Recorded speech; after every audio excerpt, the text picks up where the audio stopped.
क्या आप नियति पर विश्वास करते हैं? क्या आप इस बात को मानते हैं कि इस जीवन में आपके साथ जो कुछ भी हो रहा है, अच्छा या बुरा, वो सब पहले से ही निर्धारित है? हमारा बिताया हुआ हर पल आने वाले कल का संकेत देता है। हम जो कुछ भी करें, हमारी नियति हमें हमारे निर्धारित परिणाम तक पहुंचा ही देती है। नियति ने नील वायु पुत्र को बना डाला युवराज से गुलाम, और फिर उस गुलाम को बना डाला इस युग के सबसे बड़े महायुद्ध का एक सर्वशक्तिमान योद्धा। लेकिन कैसे? ये कहानी है सुंदरनगर राज्य की, जिसे समझने के लिए हमें वक्त में थोड़ा पीछे जाना होगा। करीब 1200 साल पहले सप्त सिंधु के उत्तरी क्षेत्र पर सुंदरनगर का ही शासन था। सुख समृद्धि और ऐश्वर्य से भरपूर सुंदरनगर पर सबकी नजर थी। लेकिन वक्त बदलते देर नहीं लगती। नियति के चक्र से न आम इंसान बच पाता है, न राजा और न ही कोई राज्य। अचानक राक्षसों की एक बड़ी फौज ने सुंदरनगर पर हमला कर दिया। वो लड़ाई इतनी भयानक थी कि पूरी धरती लाशों से ढक गई। राक्षसों ने सभी ताकतवर योद्धाओं को बेरहमी से मार डाला। कई प्रतिभाशाली युवाओं को तो वो जिंदा ही निकल गए। वो दृश्य इतना भयानक था कि उसके बारे में सोचकर ही किसी की भी रूह कांप जाए। अपनी तबाही का मंजर देखते हुए सुंदरनगर की उम्मीद तब जगी जब न जाने कहां से एक दिव्यात्मा प्रकट हुए। वो थे ऋषि भृगु।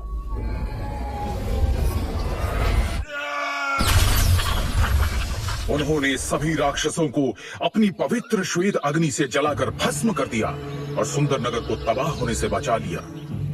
उसके बाद भृगु ऋषि ने राज परिवार के वर्तमान राजा को 2 दिव्य औषधीय गोलियां और जीवन के सूत्र नामक एक पुस्तक देते हुए कहा, हे राजन, इस पुस्तक में दिव्य शक्तियों के सूत्र हैं। इस पुस्तक की रहस्यमय दिव्य शक्तियों को जागृत करने वाला व्यक्ति संपूर्ण मानव जाति का कल्याण करेगा। उनके द्वारा कहे गए ये शब्द बादलों में होती गर्जना की तरह पूरे क्षेत्र में गूंज उठे। तब से लेकर अब तक पीढ़ी दर पीढ़ी कई लोगों ने उस पुस्तक को पढ़ा, लेकिन कोई भी उसमें लिखे किसी भी तरह के दिव्य सूत्र को खोजने में सफल नहीं हुआ। वक्त बीतता गया। इंसान की लालसा, जलन और गद्दी की चाहत के चलते राज परिवार के बीच अनबन और राजनीति सुंदरनगर को पतन की ओर धकेलती चली गई। फिर कई सालों बाद वायुपुत्र परिवार के वंशज वीरेंद्र वायुपुत्र ने महाराज बनकर सुंदरनगर की बागडोर संभाली और अपनी निष्ठा और ईमानदारी के साथ उसे उत्थान की ओर ले चले। परंतु उनके धूर्त भाइयों को महाराज वीरेंद्र वायुपुत्र की तरक्की रास नहीं आ रही थी। महाराज वीरेंद्र के पराक्रम के सामने उनके सौतेले भाई यजुवेंद्र और नागेंद्र दोनों फीके पड़ जाते थे। महाराज अपनी प्रजा का खूब ख्याल रखते थे और प्रजा भी उन्हें बेहद पसंद करती थी। महाराज सुंदरनगर की प्रतिष्ठा को वापस ऊंचाइयों पर ले जाने की हर मुमकिन कोशिश कर रहे थे। यहां तक कि पास के शक्तिशाली श्यामल साम्राज्य के सम्राट बिंदुसार भी महाराज वीरेंद्र से रिश्ता गहरा करने के लिए राजी हो गए थे, जिसके चलते उन्होंने अपने परिवार की किसी एक बेटी की शादी सुंदरनगर के युवराज से करने का वचन दिया था। लेकिन साथ ही महाराज वीरेंद्र के खिलाफ पनप रहा था एक षड्यंत्र। लालच और ईर्ष्या की आग में जलते दोनों भाई नागेंद्र और यजुवेंद्र कई सालों से महाराज के खिलाफ एक चाल चल रहे थे। एक तरफ उन्होंने धीरे धीरे करके राज्य के कुछ खास लोगों को अपने साथ कर लिया, वहीं दूसरी तरफ महाराज के वफादार, जिन्हें वो अपने साथ शामिल नहीं कर सकते थे, उन दोनों ने उन सबको महाराज के साथ ही मार डालने का षड्यंत्र रचा। महाराज वीरेंद्र का बेटा युवराज नील वायुपुत्र बहुत ही प्रतापी बच्चा है। उसके पैदा होने पर संत महात्मा द्वारा यह कहा गया था, ये लड़का एक दिन पूरे राज्य का उद्धारक बनेगा। हमारे शरीर में 7 सबसे महत्वपूर्ण चक्र होते हैं। एक एक करके चक्रों की शक्ति को जागृत करके इंसान एक महान योद्धा बन सकता है। मात्र 13 वर्ष की आयु में नील वायुपुत्र अपने पहले और सबसे मुश्किल चक्र यानी मूलाधार चक्र के शिखर पर पहुंच गया था, जिसकी वजह से हर कोई उसे सुंदरनगर के उद्धारक के रूप में देखने लगा था। उन्हें लगता था कि नील के नेतृत्व में वो एक बार फिर से पूरे उत्तरी क्षेत्र पर शासन कर सकेंगे। सबको लगता था कि नील वायुपुत्र अपने पिता के नक्शे कदमों पर चलते हुए सुंदरनगर को नई बुलंदियों पर पहुंचाएगा। महाराज भी नील को छोटी उम्र से ही अपने साथ राज्य के कार्यों में शामिल किया करते थे।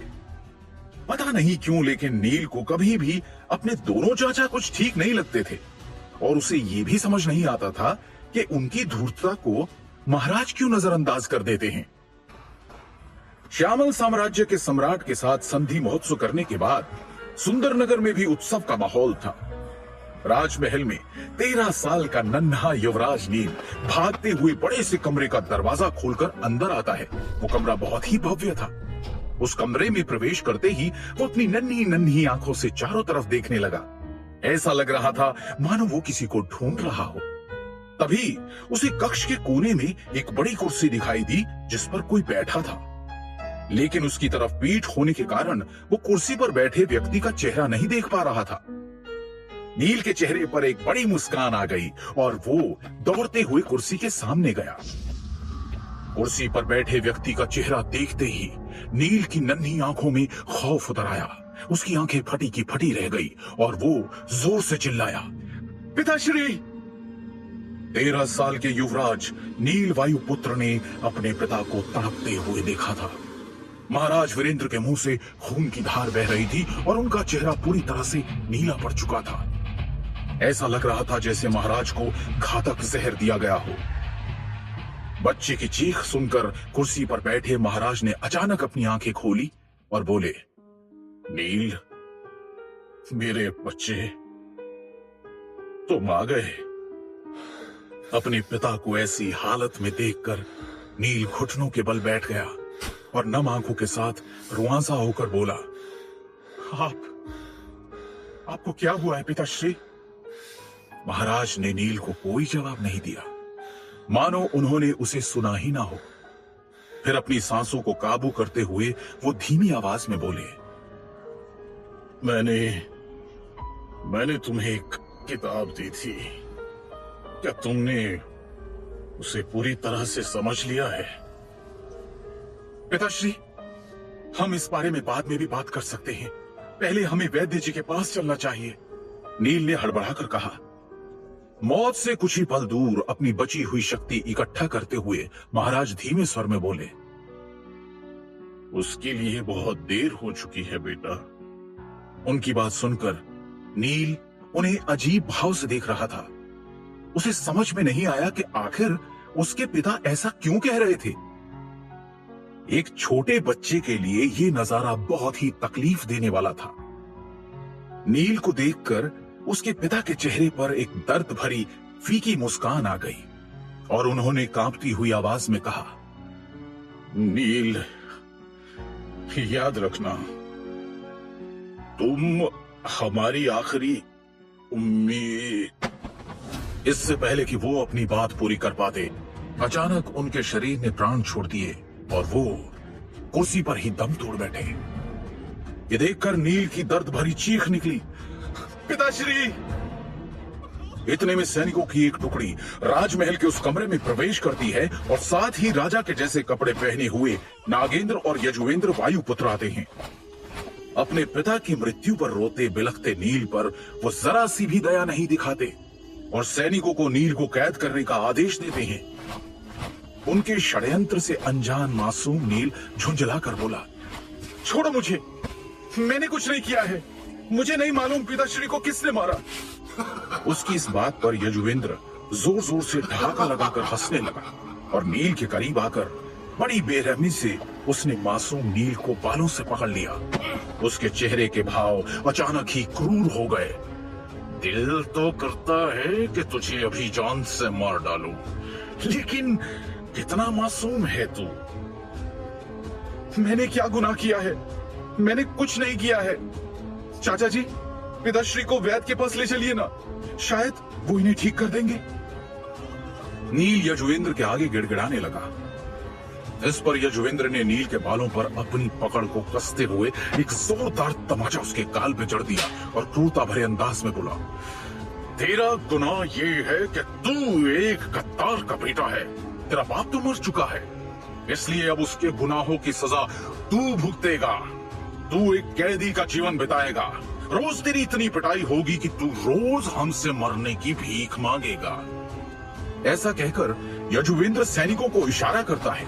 उसकी आज्ञा का पालन करते हुए सैनिक नील को कारागृह ले जाने लगते हैं कि तभी पीछे खड़ा नागेंद्र एक तिरछी मुस्कान के साथ कहता है, अगर तेरी बहन नीलिमा सप्त सिंधु आश्रम न गई होती तो मैं उसे खुद अपने हाथों से सजा देता।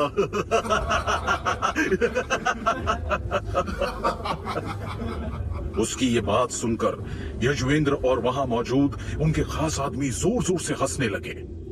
नील ने जब ये बात सुनी तो उसका खून खौल गया। एक झटके से नील ने सैनिकों से खुद को छुड़वाया और नागेंद्र को मारने के लिए उसकी ओर भागा। जैसे ही नील नागेंद्र के पास पहुंचा, नागेंद्र ने ज्यादा जोर लगाए बिना एक मुक्का नील के पीठ पर दे मारा और एक ही मुक्के से उसने नील को धूल चटा दी। दर्द से बिलखता नील वहीं जमीन पर पड़ा रहा, जिसे देखकर वहां मौजूद सभी लोग एक बार फिर जोर जोर से हंसने लगे। एक छोटा सा बच्चा जिसने अपने पिता को अपनी आंखों के सामने तड़प तड़प कर मरते हुए देखा हो और फिर अपने ही चाचाओं से इतना बड़ा धोखा खाया हो, वो कैसे उभर पाएगा इतने दुख से और कैसे निकल पाएगा सुंदर नगर की कैद से, ऐसी कैद जो नर्क से भी बदतर है। कुछ सालों बाद नील वायुपुत्र को एक गुलाम का जीवन बिताते हुए 3 साल गुजर गए। ये 3 साल नील के लिए बेहद दर्दनाक थे, क्योंकि उसके चाचा और वर्तमान महाराज के आदेश के अनुसार नील को एक प्रशिक्षण सहायक बना दिया गया था। मुख्य रूप से प्रशिक्षण सहायक मौत की सजा पाए हुए वो कैदी थे जिन्हें शिष्यों के हाथों पीटने के लिए रखा गया था। सभी शिष्य अपनी तकनीकों और शक्तियों का परीक्षण इन सहायकों पर ही करते थे, यहां तक कि उन्हें पलटवार करने की भी अनुमति नहीं थी। कैदियों की सुध लेने वाला कोई भी नहीं था। इनमें से कितने ही गुलाम हर साल मारे जाते थे या फिर अपंग हो जाते थे। जहां तक नील की बात है तो वो मौत की सजा पाने वाला कोई आम कैदी नहीं था। वो सुंदरनगर साम्राज्य का पूर्व युवराज था, जो पिछले 3 सालों से प्रशिक्षण सहायक बनकर लगातार मार खा रहा था। नील वायुपुत्र ने इन 3 वर्षों में इतने हमले, अपमान और पीड़ा झेली थी कि जिन्हें गिना भी नहीं जा सकता। उसने अब इसे ही अपनी नियति मानकर जीना सीख लिया था। रात का समय, दिन भर की पिटाई के बाद सभी कैदियों को उनके कारागार में डाल दिया गया। नील अभी सिर्फ 16 साल का है। उसका शरीर दुबला लेकिन चेहरा सुंदर है। अपनी चमकती नीली आंखों के साथ वो अपने कारागृह में दीपक के मंद प्रकाश में एक फटी पुरानी किताब को निराशा से देख रहा था। वो उस पुस्तक को एक बार फिर से पढ़ने की कोशिश कर रहा था। ये किताब उसके पिता द्वारा उसको मिला हुआ आखिरी तोहफा था। पुस्तक देते समय उसके पिता ने उससे कहा था, बेटा नील, ये पुस्तक हमारे पूर्वजों की पवित्र धरोहर है और ये हमारे कुल के पुनरुद्धार में सहायक होगी। मुझे विश्वास है कि तुम ही हमारे कुल का उद्धार करोगे। याद रखना बेटा, मानवता ही परम धर्म होता है। अपने पिता के वो शब्द नील के कानों में गूंज गए। वो धीरे से फुसफुसाया, भृगु ऋषि की इस किताब को मैंने 10 बार पढ़ा है। इसके अंदर के सूत्र काफी अच्छे हैं, लेकिन मानवता ही परम धर्म है। मैं इस कथन से सहमत नहीं हो सकता। दीपक की हल्की लौ को देखते हुए उसने एक उदासी भरे स्वर में खुद से कहा, यदि मेरे पिता इतने दयालु और उदार नहीं होते, मानवता को परम धर्म नहीं मानते, तो आज हमारे राज्य की ये दुर्दशा नहीं होती और ना ही मेरे पिता की मृत्यु होती। मैं अपने पिताश्री की मौत के जिम्मेदार हर इंसान को खोज निकालूंगा और खुद अपने हाथों से उन्हें नरक से भी भयानक यातना दूंगा। पिछले 3 सालों में हर रोज न जाने कितनी बार नील वायुपुत्र ने यह प्रतिज्ञा ली थी, लेकिन वो खुद नहीं जानता था कि वो अपने मकसद में कामयाब कैसे होगा। सभी समस्याओं का समाधान देने वाला कोई सूत्र, कोई उपाय या फिर शायद कोई जादुई मंत्र उस किताब में छुपा था जो आज तक अनेक बार पढ़ने पर भी उसे नहीं मिला। लेकिन नील हार नहीं मानता और उस नन्हे दीपक की रोशनी में एक बार फिर किताब पढ़ने लगता है। क्या है नील की नियति? क्या नील कभी इस कैद से निकल पाएगा? क्या वो अपने पिता को इंसाफ और उनका खोया हुआ सम्मान वापस दिला पाएगा? क्या है भृगु ऋषि की किताब का रहस्य और कैसे बनेगी ये किताब नील की सबसे बड़ी ताकत? सवाल है अनेक और हर सवाल का एक दिलचस्प जवाब पाने के लिए बस सुनते रहिए महागाथा।